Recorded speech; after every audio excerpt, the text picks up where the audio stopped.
የልቤ መናገር ፈራው ውስጤ ማዳመጥን ከበደኝ ብላለች ቅመም የኔ ቆንጆ። አይዞሽ አይዞሽ ማማዬ፣ ምንም ያስፈራ ነገር የለም። የማታቂው ሰው ነው እንደዛ የሚሆነው ብዬ አስባለሁኝ።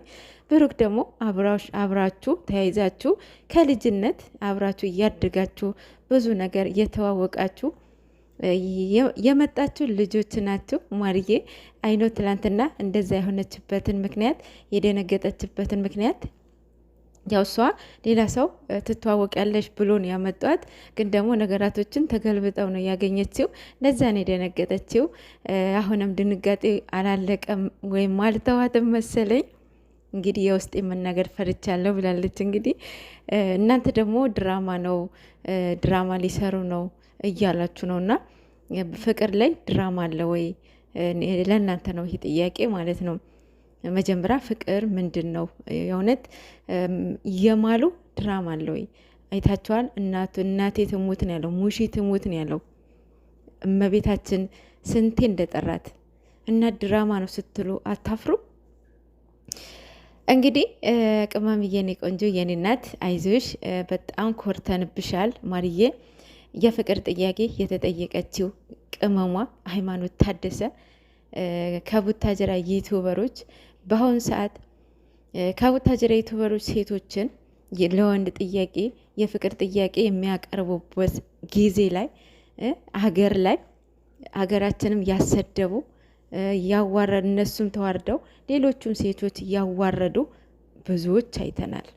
የሰው ባል የቀሙ የሰው ፍቅረኛ እየቀሙ አይተናል። ሃይማኖት ታደሰ ማርያምን አይ ፕራውድ ኦፍ ዩ። በጣም ኮርቼብሻለሁ እኔ በግሌ ማለት ነው። ማለት በቃ እኔ እንጃ ሴትነቷን ክብሯን ጠብቆ ሁለታቸውን ተጠባብቀው ለዚህ ደርሷል። እና ሁሉን በጊዜው ይሆናል ብለው በጊዜው ደግሞ ጊዜው አሁን ደርሶ ጠይቀዋል፣ ነግረዋታል ማለት ነው።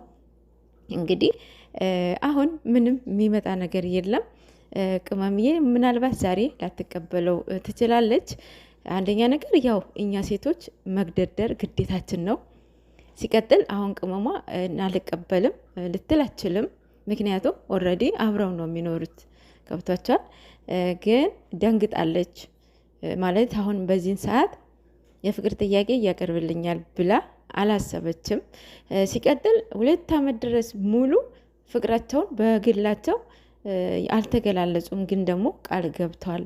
ቃል ኪዳን አላቸው። ቃልሽን ጠብቂ ይላት ነበር አይደለም? ግን ቃላቸውን ጠብቀዋል። ካሁን በኋላ እንግዲህ ሁሉም ነገር የምናይ ይሆናል ማታ ማለት ነው። አያብሶ ጥሩ እንደሚሆን ተስፋ እናደርጋለን።